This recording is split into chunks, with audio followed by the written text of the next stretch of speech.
رمضان کی آمد ہے۔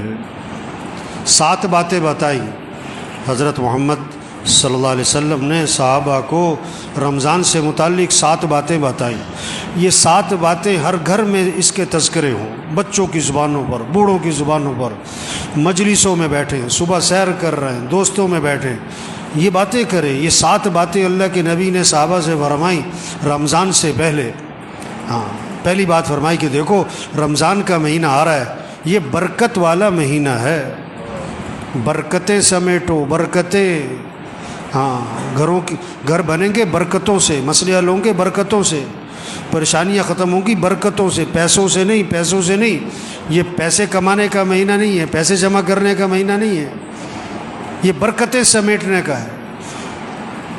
برکت سے مسئلے حل ہوتے ہیں۔ بکری 1-2 بچے دیتی ہے، کتیا 8-10 بچے دیتی ہے۔ ریوڑ کس کے نظر آتے؟ ریوڑ، بکری میں برکت ہے، بکریوں میں برکت ہے، برکتیں سمیٹنے کا مہینہ آ رہا ہے۔ دوسری بات فرمائی حق تعالی شانو اپنے بندوں کی طرف متوجہ ہو جاتے ہیں۔ جب اللہ بندوں کی طرف متوجہ ہو گئے تو بندوں کو بھی اللہ کی طرف متوجہ ہو جانا چاہیے۔ اب کتنی عجیب بات ہے، اللہ تو بندوں کی طرف متوجہ ہوں اور بندے اللہ کی طرف متوجہ نہ ہوں۔ آپ کسی کے پاس جائیں اور آپ کو وہ توجہ نہ دے، آپ کسی سے بات کریں اور وہ کسی اور طرف دیکھ رہا ہو۔ تیسری بات فرمائی حق تعالی شانو اپنی رحمت خاصہ نازل فرماتے ہیں۔ عام رحمتیں پورے سال ہیں، رمضان میں خاص رحمتیں نازل ہو رہی ہیں، خاص رحمتیں، ان رحمتوں سے اپنا اپنا حصہ لے لو، اپنا حصہ لے لو، اپنا حصہ لے لو بھائی۔ نہر میں پانی ہوتا ہے، ہر آدمی اپنے برتن کے حساب سے پانی بھر لیتا ہے۔ جس کا چھوٹا برتن ہوتا ہے پانی بھی تھوڑا ملتا ہے، جس کا برتن کا ڈھکن بند ہوتا ہے اسے قطرہ بھی نہیں ملتا ہے۔ تو رحمتیں ہیں اللہ کی خاص رمضان میں، اپنا حصہ لو اس سے۔ چوتھی بات فرمائی حق تعالی شانو بندوں کی خطاؤں کو معاف فرماتے ہیں۔ انسان سے بڑی غلطیاں ہیں، کمیاں، کوتاہیاں، کہیں دیکھنے میں، کہیں بولنے میں، کہیں سننے میں، کہیں کمانے میں، کہیں خرچ کرنے میں غلطیاں ہو رہی ہیں۔ اللہ معاف کرنے والے ہیں۔ رمضان کا مہینہ کس لیے؟ معافی مانگو، معافی مانگو، معافی مانگو اللہ سے، اللہ معاف کر دیں گے۔ یہ معافی مانگنے کا مہینہ ہے۔ اس لیے شب قدر میں کیا دعا سکھائی؟ یہ نہیں کہ میں نے بڑے روزے رکھے ہیں، بڑی تراویح پڑھی ہے، بڑی تہجد پڑھی ہے، بڑی نفلیں پڑھی ہیں، بڑا اعتکاف کیا ہے، بڑے صدقے کیے ہیں، اللہ قبول فرما۔ نہیں، شب قدر میں کیا دعا ہے؟ اللہم انک عفو تحب العفو فاعف عنی، اللہ تو معاف کرنے والا ہے، معافی کو پسند فرماتا ہے، مجھے معاف کر دے۔ بس معافی مانگو بھائی، اللہ کو بندے کا معافی مانگنا بہت پسند ہے۔ پانچویں بات فرمائی حق تعالی شانو بندوں کی دعاؤں کو قبول فرماتے ہیں۔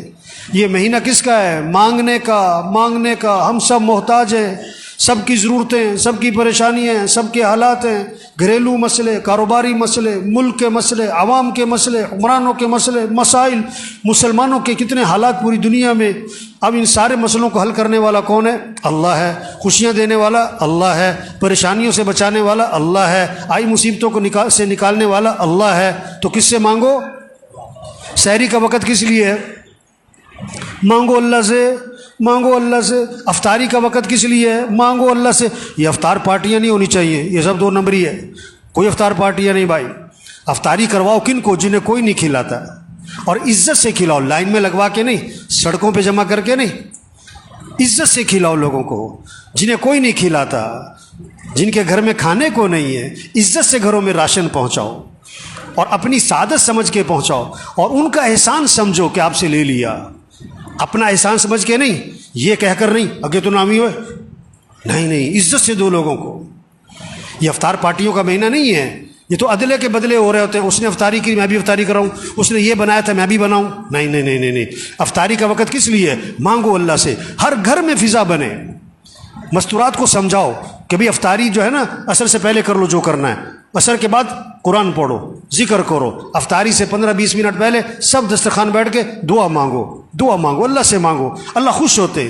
عرش اٹھانے والے فرشتوں سے اللہ فرماتے ہیں جب رمضان کا مہینہ شروع ہوتا ہے کہ اپنی عبادت چھوڑ دو، اب تمہارا ایک ہی کام ہے کہ روزے داروں کی دعاؤں پر آمین کہتے رہو۔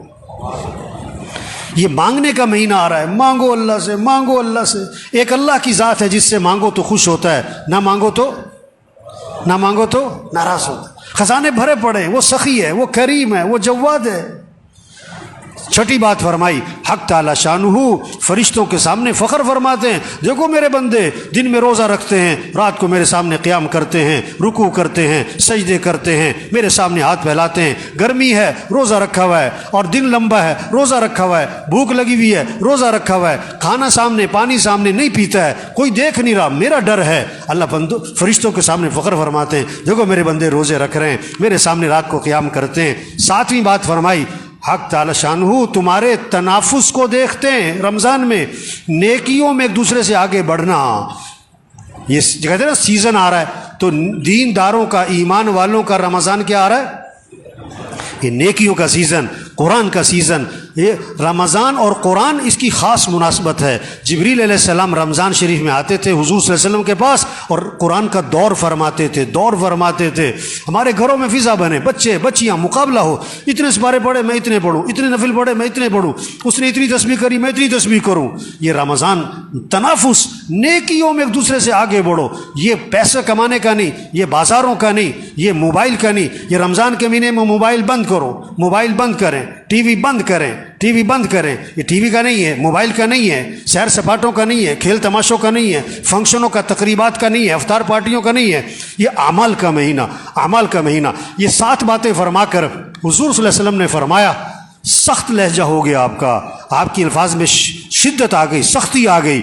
آپ نے فرمایا، بد نصیب ہے وہ شخص، بد نصیب ہے وہ شخص جو اس مہینے میں بھی اللہ کی رحمت سے محروم رہ جائے۔ بد نصیب ہے وہ شخص جو اس مہینے میں بھی اللہ کی رحمت سے محروم رہ جائے۔ رمضان جیسا مہینہ آیا اپنی برکتوں سمیت، اپنی خیروں سمیت، اپنی رحمتوں سمیت، اور اس نے اس سے کوئی فائدہ نہ اٹھایا، اور رمضان میں بھی اس کی زندگی میں تبدیلی نہ آئی۔ اس نے رمضان میں بھی گناہوں کو نہ چھوڑا، اس نے رمضان میں بھی برائیوں کو نہ چھوڑا، رمضان میں بھی مسیح میں نظر نہ آیا، رمضان میں بھی جھوٹ نہ چھوڑا، رمضان میں بھی بے حیا برائی کو اور ماں باپ کی نافرمانی کو نہ چھوڑا۔ بھائی بڑا قیمتی مہینہ آ رہا ہے، اور پتہ نہیں کس کس کا آخری مہینہ ہے، پتہ نہیں کس کس کا آخری رمضان ہے۔ کتنے پچھلے رمضان میں تھے، اس رمضان میں نہیں ہوں گے، اور کتنے اس رمضان میں ہوں گے، اور اگلے رمضان میں نہیں ہوں گے۔ پتہ نہیں کس کا آخری ہے۔ رمضان اگلے سال بھی آئے گا، ہم ہوں گے کہ نہیں یہ کوئی پتہ نہیں ہے، یہ کوئی پتہ نہیں ہے، یہ کوئی پتہ نہیں ہے۔ تو سب نیت کرو بھئی اس رمضان کو قیمتی بنانا ہے انشاءاللہ، اس رمضان کو قیمتی بنانا ہے۔ ایک کام کر لے رمضان قیمتی بنانے کے لیے، نظام الاوقات بنا لے، نظام الاوقات بنا لے، گھر میں سب کا نظام الاوقات بنائیں، بچے بچیاں، ابا دادا پوتا، سب نظام الاوقات بنائیں۔ یہ سونے کا وقت، یہ اٹھنے کا وقت، یہ نماز کا وقت، یہ قرآن کا وقت، یہ ذکر کا وقت، یہ دعا کا وقت، یہ تعلیم کا وقت، اور یہ دکان مرد ہیں، یہ دکان کا دفتر کاروبار کم سے کم مستورات گھر میں ٹائم بنائیں۔ یہ افطاری تیار کرنے کا وقت ہے، یہ سحری تیار کرنے کا وقت ہے، اتنے بجے اٹھنا ہے، اتنے بجے سونا ہے، اب یہ قرآن پڑھنا ہے، اتنے سپارے پڑھنے ہیں، اتنا ذکر کرنا ہے، اتنی دیر دعا مانگنی ہے۔ نظام الاوقات بنا لیں، پھر وقت قیمتی بن جائے گا۔ اللہ سب کو اس کی توفیق عطا فرمائے۔ نیت کریں، دعا مانگیں، کوشش کریں، اللہ ہمیں توفیق عطا فرمائے۔